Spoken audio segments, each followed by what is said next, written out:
quiero hablarte de lo que es el principio de la multiplicación. El principio de la multiplicación, porque Dios está hablando de esta casa. Quiero que entiendas que lo profético no solo viene en un así te dice el Señor, en una profecía personal. Lo profético viene por la exposición de la palabra profética más excelente que Dios te dejó en las manos, que es la palabra de Dios. Entonces, lo profético de la palabra de Dios se activa por la fe que hay en ti. Déjame explicarte esto, porque mucha gente piensa que lo profético es algo místico, y lo profético no es místico. Lo profético es un asunto de fe.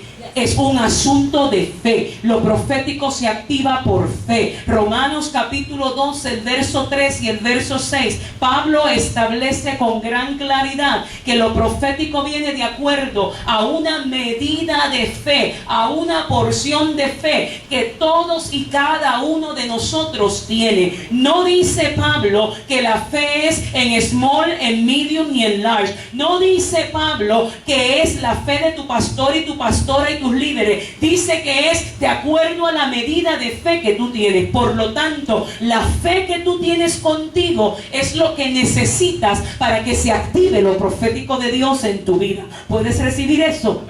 Puedes pararte en esa verdad. Es importante, porque todo lo que se te está declarando de las escrituras aquí, si tú tienes fe, lo vas a activar en tu vida para que ejecute el trabajo que hace la palabra de Dios.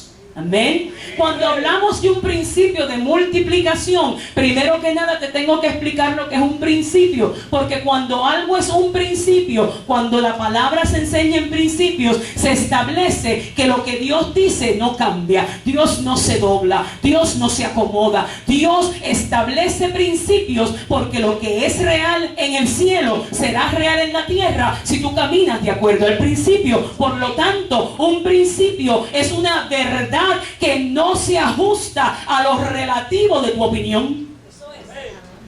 Un principio no es una opinión, porque la verdad de Dios es absoluta y no es relativa. ¿Por qué para nosotros hay veces que la verdad es relativa? Porque vino desde los griegos filosofaban demasiado, los griegos tenían un espíritu muy humanista y ellos enmarcaron la verdad dentro del concepto del individuo, pero no dentro del concepto de la verdad de Dios. Por eso usted ve a Pablo continuamente cuando le escribe a las iglesias de Grecia, estableciendo orden mediante principio. ¿Por qué? Porque la verdad de Dios es inquebrantable. Lo que es real en Dios, en Génesis, sigue siendo real hasta Apocalipsis. Yo vine a enseñarte hoy el principio de la multiplicación, y no tengo una semana para predicar y enseñar, pero yo te puedo enseñar el principio de la multiplicación desde el Antiguo Testamento hasta el Nuevo Testamento, y no cambia. Siempre es lo mismo. Pero quiero que entiendas que cuando Dios te dice hoy a esta casa Rejoice que va a hablarle de multiplicación, es porque ya está ordenada en el cielo para la casa. Y la multiplicación viene a afectar todas las áreas de tu vida. La multiplicación viene a la cabeza de la casa. Porque el Señor, mientras yo oraba, me decía que este año para ustedes es el año de las 12 puertas de Nehemías. Y empieza a abrir todas las puertas de Nehemías. Al final yo las anoté todas y Dios me dio una palabra para cada una de esas puertas para esta casa. Pero la primera puerta que se abrió en Nehemías fue la puerta de las ovejas. Ciertamente lo que has visto en visión es lo que ha acontecido, porque ya te abrí la puerta de las ovejas, te dice el Señor. Esa puerta en Jerusalén no tiene cegadura, no tiene cerrojo, siempre está abierta. En esta casa se acaba de abrir la puerta de las ovejas, te dice el Señor. Entonces yo quiero que usted entienda que si se abrió puerta de ovejas es porque la multiplicación llegó, es porque la multiplicación viene, es porque algo está pasando en el cielo. Déjame decirte algo, tú te casas, tú te vas para ahí bonito, pero siempre estarás pegado a este pastor, porque tú cargas un llamado pastoral poderoso. tienes el corazón del pastor, tienes la unción de un evangelista, tienes el corazón paternal de uno que recibe al que nadie quiere. Y Dios te lleva para el bonito, te abre puertas, pero siempre estarás relacionado a este pastor, porque entiendes la visión que él carga y él entiende la tuya, porque Dios los pasó a caminar como a David y a Jonatán. Uno guarda la espalda del otro. Tú te vas, pero no te vas. Tú te vas, pero no te vas. Porque dice el Señor que desde el monte te haré crecer, pero haré que bajes una vez más con bendición para muchas vidas. Y serás de grande bendición a muchos que están esperando la palabra del Señor, porque tu corazón y tu fidelidad no lo tiene todo el mundo. Eres un hombre de compromiso, dice el Espíritu, un hombre de integridad, un hombre de seriedad, un hombre de valor, un hombre con mi sello de aprobación. Y hay de aquel que se levante en contra tuya para hablar en contra tuya, porque dice el Señor, yo pongo una ley de mordaza sobre todo aquel que ha querido hablar en contra tuya y ir en contra y difamar lo que yo he hecho contigo. Así está el favor de Dios con tu vida. Usted tiene que aguantarse hoy hasta que Dios termine de hablar. Y usted no está más cansado que yo. Esta es mi quinta administración este fin de semana. Si yo estoy parada aquí, usted puede aguantar. Amén. Amén. Aleluya. Yo espero que usted haya desayunado bien y de verdad espero que haya ido al baño. Aleluya. Esa técnica del baño clausurado me la llevo para mi iglesia. Santo. Aleluya. Entonces, cuando hablamos de principios, hablamos de cosas que permanecen para siempre.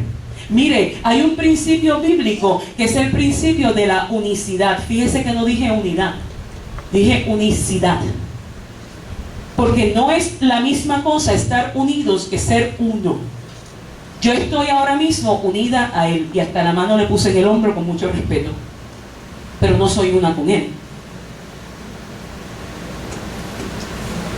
El principio que Dios enseñó es que su mano se demuestra y su poder se manifiesta cuando hay unicidad.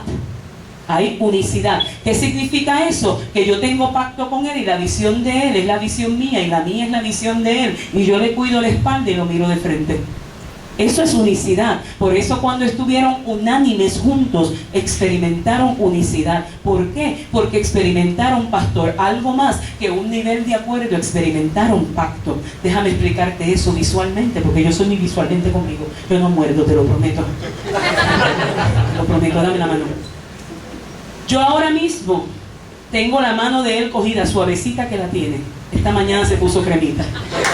Aleluya. Santo. Esto es un nivel de acuerdo.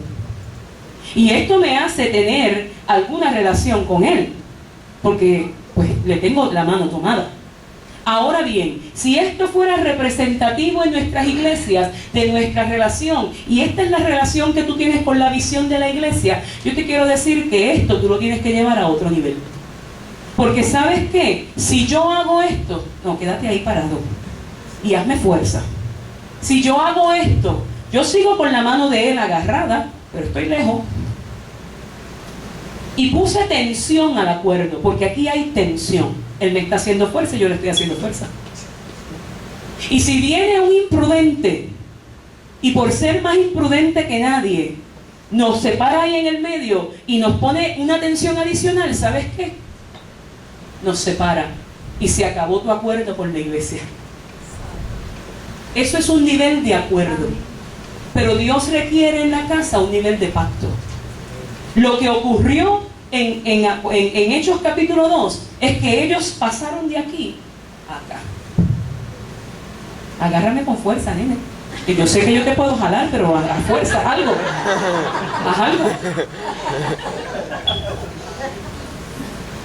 ¿Qué es esto? Yo puedo hacer fuerza y él puede hacer fuerza también. Pero esto, lo primero que hizo fue que me obligó a pegarme a Él. Yo no puedo tener pacto si no estoy pegada a Él. Alabado Dios. Esto es más incómodo. Es incómodo. Porque si yo aprieto y Él aprieta, los molleritos como que se ponen tensos.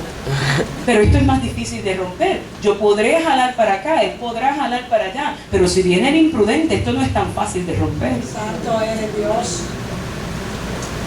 Entonces, esto me obliga a mí a tenerlo que mirar la cara. La tiene linda también, nene linda.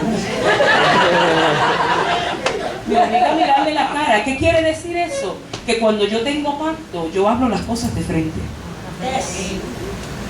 Yo no ando con dimes y diretes. Ay, es que yo no sé si... No, las cosas se hablan de frente. Pero me obliga también a mirarle la espalda. Está dentro de mi rango de visibilidad. Porque si viene alguien a atacar al que yo tengo pacto, yo tengo que guardarle la espalda. ¿Te ven? Estos son principios. Esto es inquebrantable.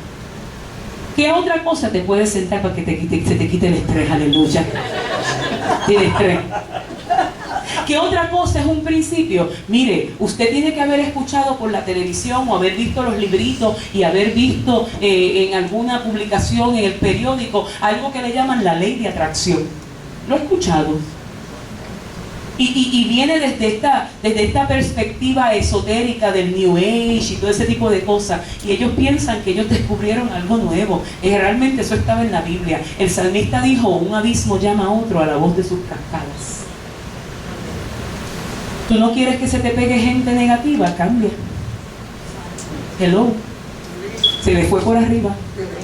Si lo que se te pega no te gusta, cambia tú. Porque si lo que se te pega no te gusta, viene atraído por ti mismo. Pues entonces, si tú quieres que se te pegue algo diferente, cambia. Porque un abismo llama a otro. Tus profundidades llaman a las profundidades de otro. Eso es bíblico. Eso es bíblico. Eso no es New Age. Entonces, cuando hablamos de principios, también podemos hablar de la siembra y la cosecha. También podemos hablar de las leyes de gravedad. Son leyes naturales que obedecen leyes espirituales. Todo lo que sube tiene que bajar. No dice la Biblia que después de la altivez de espíritu viene la caída. Si te elevaste demasiado y te inflaste demasiado tú, pues créeme que Dios tiene un buen alfiler en el cielo y te va a bajar. Porque toda ley espiritual tiene su contraparte en lo natural. Pues asimismo, todo lo que usted aprendió en la clase de matemática también tiene una aplicación espiritual. Aunque a usted no le gustara la matemática, yo le aseguro que si a usted no le gustó ni la matemática, ni la biología, ni la química, fue porque no cogió clase conmigo. Si hubiera estudiado conmigo, la hubiera amado. Y entonces usted aprendió en la clase de matemática que 4 más 4 es 8. Y aprendió que 5 más 5 es 10. Y aprendió que 6 más 6 es 12. Que es bueno sumar. Y cuando usted era chiquito, si su mamá le decía, toma un peso, y te decía, ¿y quieres que te llegue a 6? Tú decías, sí, dame 5. Y tú, ajá, y ahora tengo 6. Pero eso fue hasta que te enseñaron a multiplicar. ¿Verdad que sí? Eso fue hasta que te enseñaron. Porque entonces, cuando te enseñaron a multiplicar, ahora 3 más 3 te daba 6, pero si mamá te multiplicaba el 3 por 3 eran 9, eran 3 pesitos más. Y la diferencia empezaba a notarse, porque ya si te daba una tití te daba 5 y la otra te daba 5 eran 10, pero si una tití te daba 5 y la otra te multiplicaba por 5, te daban 25. Entonces, ¿qué tiene más abundancia, la multiplicación o la suma y la resta? Es la multiplicación.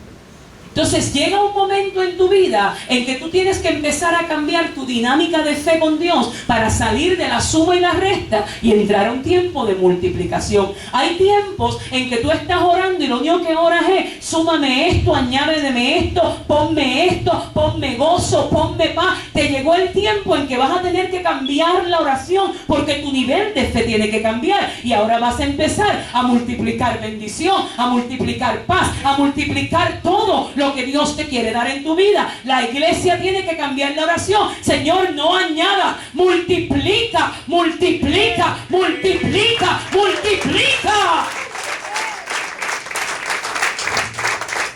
En un tiempo como el que estamos viviendo, a las puertas de la venida de Cristo, yo no puedo conformarme con sumar. Yo necesito multiplicar. Yo necesito que el esfuerzo represente más. Porque la multiplicación con menos haces más. Amén. Es productiva. Nosotros tenemos que empezar a salir de esquemas y patrones religiosos que hemos aprendido por años, pensando que es la única manera que tenemos para alcanzar lo de Dios. No, Dios viene con cosas dinámicas y frescas. Mire, mi iglesia es una iglesia más o menos así como ustedes. Pero yo tengo en mi congregación, yo me congrego en la Iglesia Cristiana Sol de Justicia en San Juan. Yo tengo 3 residenciales y una barriada alrededor de mi iglesia.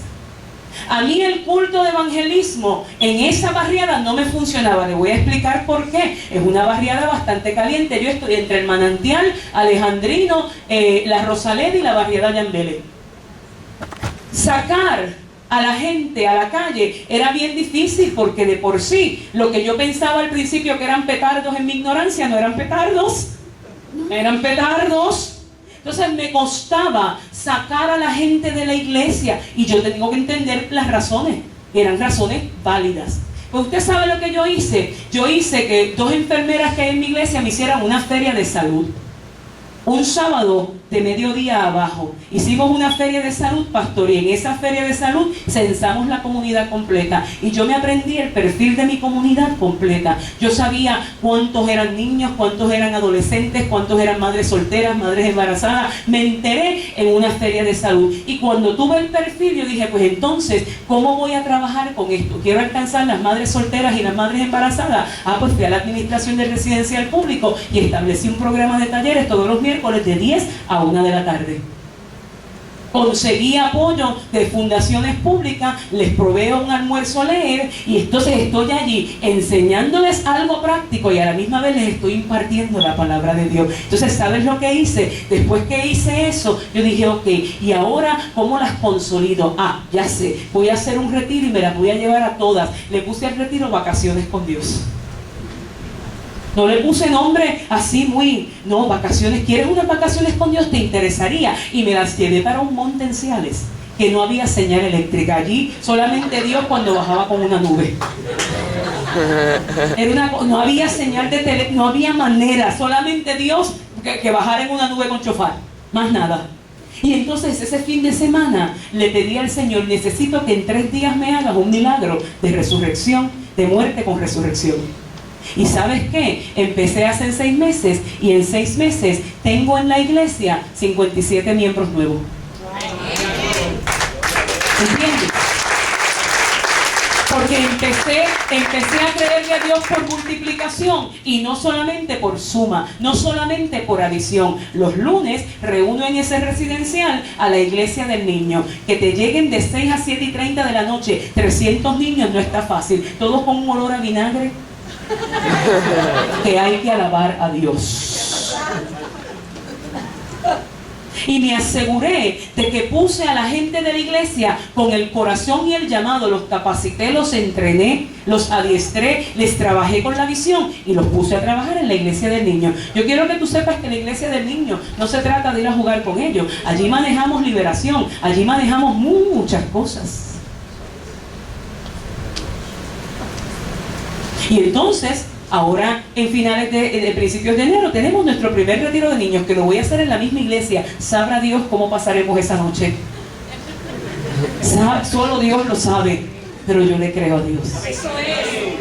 ¿Entiendes? Porque tenemos que empezar a salir de estas estrategias que funcionaron en un tiempo, y le doy la gloria a Dios por el tiempo que funcionaron, pero tengo que entrar ahora a dinámicas nuevas. Y entonces en la multiplicación yo tuve que llamar a mis líderes y hacerles una pregunta muy seria, con todo el amor y el respeto y la honra que yo le debo a mis líderes. Pero yo le tuve que preguntar a mis líderes, dime en los últimos 3 años cómo las actividades de tu ministerio han aportado a la visión de la iglesia. Eso es una pregunta muy seria.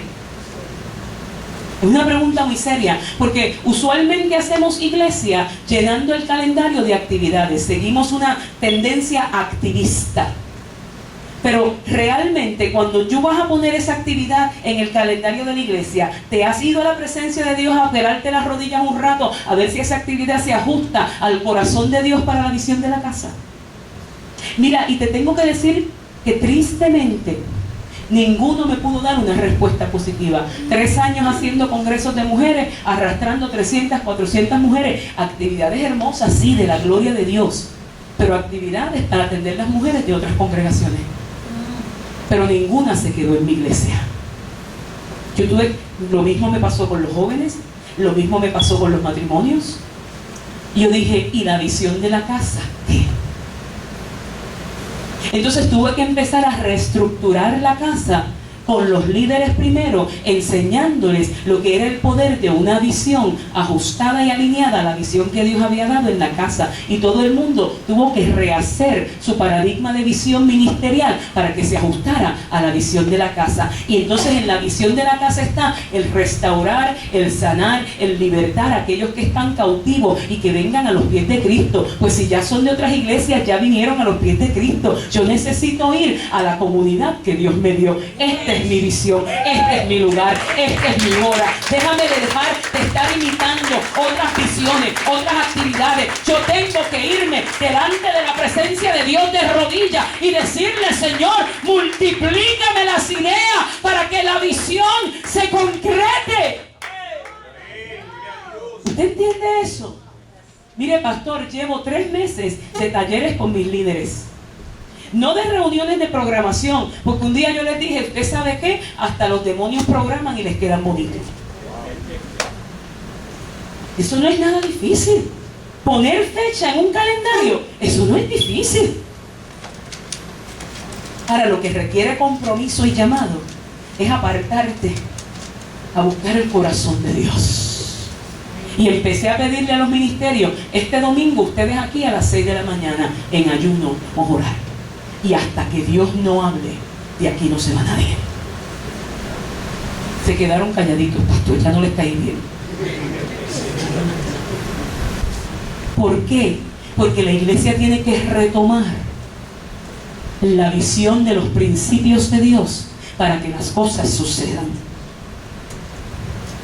Y tenemos que dejar de estar entretenidos, siguiendo modas, siguiendo las ideas de otros. No, las ideas están aquí.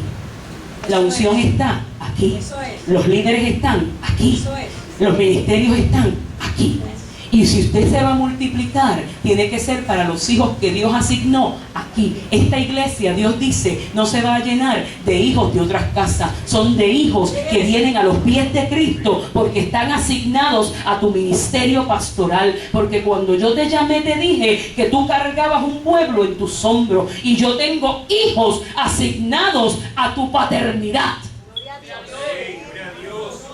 Y me dijiste, tráemelos como sea que aquí los limpiamos. Tráemelos como sea, yo aquí los trabajo. Porque me creíste, es que vengo a desatar multiplicación en tu casa. Aleluya. ¿Cuántos adoran a Dios?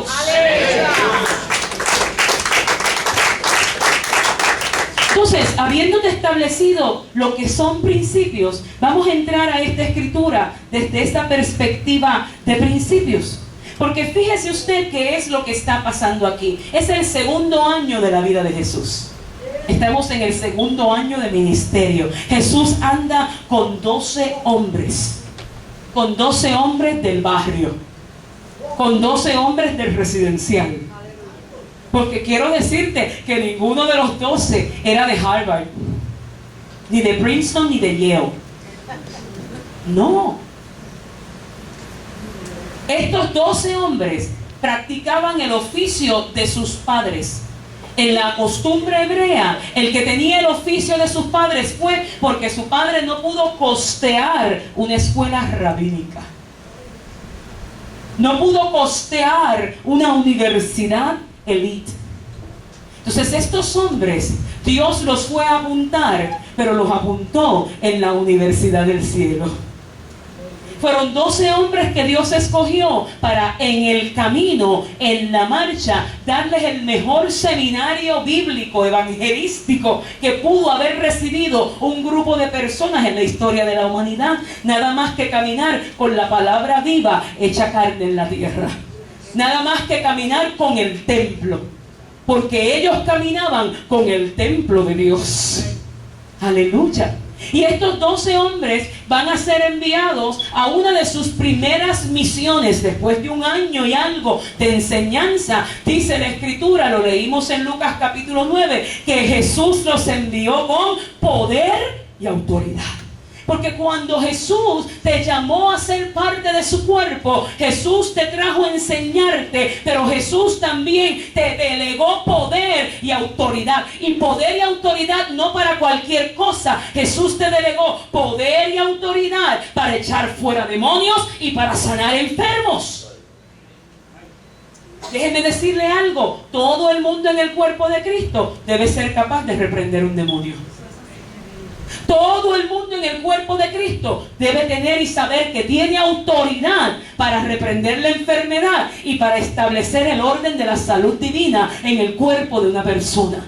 Ese es el poder y la autoridad que Cristo te ha conferido. Ese es el poder y la autoridad con la que Cristo te ha confiado el Evangelio. Ser iglesia no está limitado a este edificio, a este salón. Ser iglesia es que cuando tú salgas por esa puerta, bajes la escalera y salgas afuera, tú entiendas que tienes poder y autoridad. Poder y autoridad. Poder y autoridad.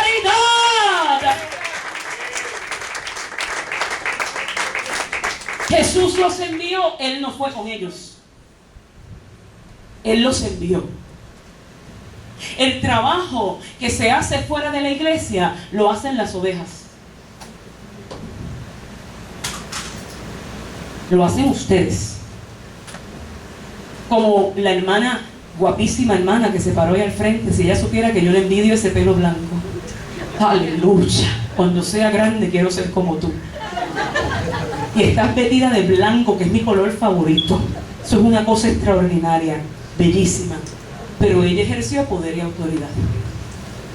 ¿Usted entiende? Por eso hoy trajo un testimonio de lo que hace Dios cuando tú vas en poder y autoridad creyendo en fe. Los discípulos se fueron a hacer todo el trabajo que Jesús les mandó a hacer, y cuando vienen de regreso, vienen a contarle a Jesús qué es lo que había pasado. Es como cuando el pastor te delega o ora por ti, vete confiado que esto va a salir bien, hemos orado, y tú vienes al próximo culto y vienes a donde el pastor y la pastora contento porque le vienes a dar el testimonio de lo que aconteció. Pues dice la Escritura, lo leímos, que los discípulos venían a darle el informe a Jesús de lo que había acontecido en esta salida. Pero ¿qué pasó? Que cuando ellos vienen a contarle a Jesús, de momento una multitud se enteró que Jesús estaba pasando por allí. ¿Te acuerdas del cántico? Jesús está pasando por aquí, y cuando Él pasa todo se transforma, se va la tristeza, llega la alegría, y cuando Él pasa todo se transforma, llega la alegría para ti, para mí. Aleluya, ¿verdad que sí? Oh, se les salió lo pentecostal ya. ¡Santo! De la cabeza a los pies hasta el final. ¡Santo! Todavía toco una pandereta. ¡Ah! Entonces, la multitud se enteró que Jesús pasaba por allí. Y cuando venían los discípulos de lo más contentos, Jesús, te voy a contar, por el medio aquella algarabía de gente. Dice la Escritura, como 5,000 hombres, sin contar mujeres con niños. O sea, que cuenta que cada uno de los hombres andaba con su esposa o su novia, y los que estaban casados con alguno que otro muchachito, cuenta que allí habían mínimo 10,000. Mínimo. Y de momento vienes tú a contarle al pastor lo que has hecho porque te enviaron con poder y autoridad, pero por el medio se mete una multitud con necesidad. Quiero que medites en eso. Porque hay veces que hemos pensado que la iglesia se trata del lugar donde yo vengo a que me den un paliativo para mí nada más. Y no nos hemos enterado que la iglesia es el lugar donde se viene a formar el acumulado de ministros del último tiempo para atender las multitudes que tienen una necesidad. Tú no vienes aquí solamente a que te pasen la mano por la cabeza y por la espalda. En un principio, cuando tú llegaste, Amén, te recibimos, te sanamos, te curamos, te restauramos. Pero déjame decirte algo, se supone que tu vida en la iglesia vaya provocando que tú vayas identificando con la ayuda de tus pastores y líderes para qué Dios te trajo a este lugar. Vengo de compartir, en el mes pasado, vengo de compartir con una congregación preciosa a la que le damos cobertura en el país de Argentina. Y empezaron, miraba las fotos y me enternecía el corazón porque ellos empezaron en una marquesina de una casa, 2 o 3 sillitas y un púlpito de maderita, sencillito, en la región de Córdoba, en Argentina. Y yo recuerdo en los principios, cuando ellos comenzaron allí, la pastora es puertorriqueña porque es una buena amiga que se casó con un hombre argentino, un precioso varón de Dios. Y ella me invita. Y yo recuerdo cuando yo fui a dar mi primera escuela profética y mi primera escuela de intercesión profética en la Argentina, pastora, y éramos 5. Pero yo pensaba que yo le estaba dando una escuela a una multitud. Yo veía 5 con mis ojos naturales y veía 100 con los ojos del Espíritu. Y yo veía que aquellos 5 se sentía cada uno que era como 25. Y ellos pusieron el esfuerzo, cada uno como de 25 personas. Y ¿sabes qué? Fui a visitarlos en el mes de octubre. Y cuando llego en el mes de octubre a la Argentina, me sorprendo que de 25 que dejé el año pasado, esta vez ya eran 400. En un año. En un año. En un año. Pero ¿sabes qué? Le creyeron a Dios por la multiplicación. Le creyeron a Dios por el depósito. Le creyeron a Dios por la visión. Y se tiraron a hacer lo que decía el pastor con tanta pasión. Se fueron a las casas, se fueron a los hogares, se fueron a los edificios. Se congregaban en la iglesia una vez en la semana, pero se fueron familias porque se convertían como familia, no se convertían en individuos, se convertían en familia, y donde se convertía una familia y llegaban a 10, vamos a buscar otra casa, y se convirtió una familia y llegaron a 10, vamos a buscar otra casa, y se convirtió una familia y llegaban a 10, vamos a buscar otra casa. Porque entendieron que la iglesia era el campo de entrenamiento donde Dios me restaura, sí, donde Dios me consuela. Pero si te vas a quedar en la restauración y el consuelo, lo que estamos es amamantando gente inmadura en las iglesias. Esta iglesia no es así. Yes. Aleluya, ya no me quieren tanto. Ay, Señor, ya no me están queriendo mucho. Y yo me empiezo a preocupar. Entonces, dice la palabra que Jesús envía a los discípulos con poder. Ellos vienen a contarle, la multitud los va persiguiendo, pero la intención de Jesús era llevarse a los discípulos a un lugar de reposo. ¿Por qué? Porque si algo sabe el Señor Jesús es que el ministerio drena. El ministerio te drena físicamente, el ministerio te drena emocionalmente, el ministerio te drena espiritualmente, el ministerio te drena de todas las maneras que tú te puedas imaginar, porque el ministerio, déjeme decirle algo por si no se ha enterado, es trabajo y trabajo de verdad. Amén. Es trabajo y trabajo de verdad. Qué bueno que usted honra a sus pastores, porque ser pastor es trabajo y trabajo de verdad. Entonces dice la palabra que cuando ellos venían, Jesús se los iba a llevar a un lugar en el desierto de reposo que se llama Betesda, pero la multitud los intercepta.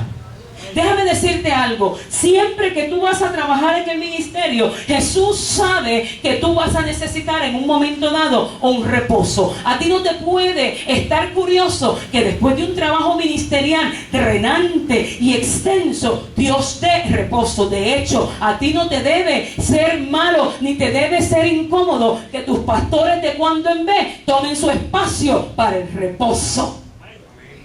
Porque el reposo es de Dios. Hasta Él mismo reposó después de hacer todo el trabajo de la creación. Sacó un día para reposar. Ese día se llamaba el Shabbat. Shabbat no se traduce directamente como sábado. Shabbat lo que significa y a lo que se refiere el principio es a que todo el mundo tiene que sacar su espacio con Dios. Se supone que hoy es el Shabbat de esta casa. Por lo tanto, si es el día de Shabbat, no es el día de hacer más nada. Aleluya. Si es el día de Shabbat, no es el día para que tú planifiques más nada. Tú tienes 6 días para hacerlo todo. Pero el Shabbat de Rejoice es el domingo. El culto empieza a las 10, pero el día de Shabbat empezó cuando despertó el sol. Se supone que este domingo tú no hagas nada que no sea reposar en Dios y desde que abres los ojos comenzar a adorar a Dios. Yo le he enseñado a mi iglesia que el culto no empieza a las 10 de la mañana. El culto empieza cuando abriste los ojos. El culto empieza cuando te levantaste de la cama. El culto empieza cuando te diste cuenta que respirabas otra vez. El culto empieza cuando Dios te dio vida. Por lo tanto, no debe ser complicado en el día del Shabbat a Dios que tú llegues a la iglesia 30 minutos más temprano, ¿verdad que no? Hay este silencio de sepulcro.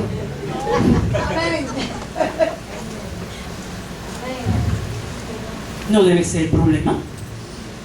No debe ser problema que los intercesores, los músicos y los servidores estén aquí 30 minutos antes, adorando y orando. No debe ser un problema.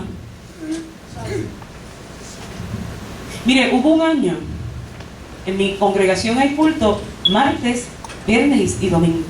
Martes es de oración y estudio de la palabra, viernes es el culto de celebración, de adoración familiar y el domingo es el culto mayor. Hubo un año que yo me di cuenta que mis adoradores, muy buenos adoradores, muy buenos músicos, todos no venían al martes, el viernes aparecían tarde y el domingo más tarde. ¿Usted sabe lo que yo hice, pastor? Los senté a todos por un año. Ya me ama usted y la pastora, más nadie. Yo estoy clara. Los senté por un año. Y por un año la iglesia aprendió que Agujita y su pombo nunca llega tarde. Repiten la canción cuantas veces yo quiera y nunca desafinan. Y ese año tuvieron que seguir viniendo a ese ensayo. No era que estaban sentados, no, ese año vinieron al ensayo y se tuvieron que aguantar a la profeta impartiéndoles lo que era adoración y alabanza, no para músicos, sino para cristianos, porque la adoración y la alabanza no es para músicos, es para cristianos.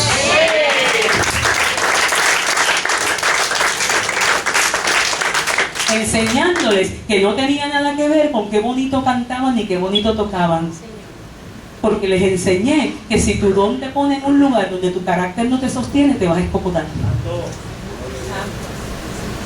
Y les enseñé que si no podían orar a Dios y estudiar a Dios y a su palabra, ¿a quién adoraban? Se adoraban a ellos mismos, se idolatraban a ellos mismos. Y lo que cantaban sonaba: qué bien me quedo, qué bien me quedo. ¡Qué talentoso soy! ¡Qué bien me quedo! No, yo no los necesito. Gloria a Dios. Yo no los necesito. Ni Dios los necesita así tampoco. Yo necesitaba gente que fuera a servir en la iglesia porque amaba a Dios y amaba a la congregación. Eso es así. Y les enseñé lo que era el Shabbat. Y les enseñé lo que era el reposo. Y les enseñé que tenían que aprender a tomar espacio en su intimidad para buscar a Dios. Porque el que de verdad sirve a Dios se drena. Y si no buscas renovar tus fuerzas en el Señor, te mueres. Y enseñé a la iglesia desde una perspectiva familiar a activarse otra vez en los altares familiares y que ese fuera un tiempo de Shabbat familiar. Porque le enseñé a los padres que no es la responsabilidad de la iglesia enseñar a sus hijos, es la responsabilidad de ellos. Amén. Así que Jesús está dispuesto a darte un Shabbat. Jesús pretendía llevar a los discípulos a un lugar que se llamaba Betsaida. Déjame decirte lo que significa Betsaida. Betsaida significa lugar de reposo, lugar de ovejas, lugar de restauración. Jesús quería llevarse a los 12 a Betsaida después que vinieron de ministrar. Betsaida estaba en un lugar arqueológicamente completamente desierto, seco, seco, bien seco. No habían fuentes de agua en Betsaida. Y si no hay agua y es desierto, tampoco había hierba en la tierra, no habían árboles. Pero era un lugar de reposo. Habían sí sistemas de riego para llegar a Betsaida. Y entonces, en ese momento, interviene esta multitud. Y cuando Jesús ve a la multitud, la palabra siempre usa la palabra compasión. Jesús tuvo compasión de una multitud. Jesús no sentía pena. Jesús sabía que Él tenía algo que Él podía darle a esa multitud. Que Él tenía algo para saciar la necesidad de esa multitud. Y ante la multitud, Jesús estaba con sus discípulos, pero empezó a ejecutar, empezó a sacar de Él lo que saciaba la necesidad de la multitud. Eso empezó a pasar al mediodía, pasó el café de las 3 de la tarde, pasó la cena de las 5, empezó a caer el sol y todavía Jesús estaba hablando. Dice que sanaba a los enfermos. Y de momento, eso es como cuando el pastor se extiende un poquito de más y empieza la pastora o algún hermano de confianza.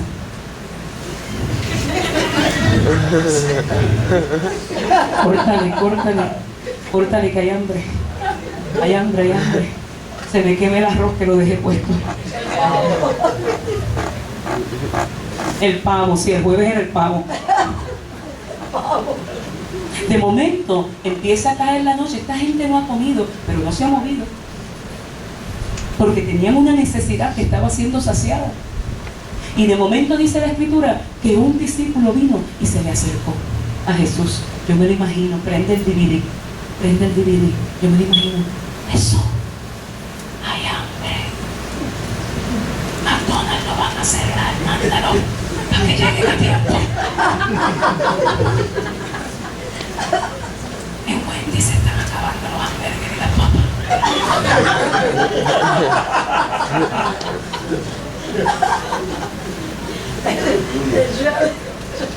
Pero yo te mandé a subrayar algo, ¿verdad? Dice que la respuesta de Jesús fue: no, dale de comer ustedes. Denle de comer. Hay una versión que dice: no es mi responsabilidad darle comida, es la de ustedes. Y de momento los discípulos se encuentran con que van a chequear en el petty cash, que es lo que hay, en el budget, en el presupuesto. Y en el presupuesto hay, si fuera aquí en Puerto Rico, en Jayuya, hay 2 chopas con 5 libras de pan sobao. ¿Eso es lo que hay? 2 chopas de río, 5 libras de pan sobao. Y son por lo menos 10,000 personas. ¿Tú sabes qué era lo que les estaba diciendo Jesús en esa simple frase? Jesús les estaba diciendo: yo estoy haciendo los cambios en el espíritu, porque nadie interviene en el espíritu del hombre que no sea Jesucristo mismo, pero todo lo demás lo van a tener que hacer ustedes. ¿Tú quieres ver multitudes multiplicadas que lleguen aquí? Dios siempre va a proveer lo del cielo, pero lo demás lo tienes que hacer tú. Aleluya. Amén. Porque es la responsabilidad tuya saciar el hambre de lo que va más allá de lo espiritual. Lo espiritual, tú eres un vehículo de Dios, pero quien lo pone es Dios en ti. Tú no le das de tu espíritu, tú eres un canal del Espíritu de Dios. Pero ¿y qué de las hambres de autoestima que tenemos en nuestras comunidades? ¿Qué de las hambres de pertinencia? ¿Qué de las hambres de estabilidad? ¿Qué de las hambres de sentirme que empiezo y termino las cosas? ¿Cuáles son las hambres que hay alrededor de nuestra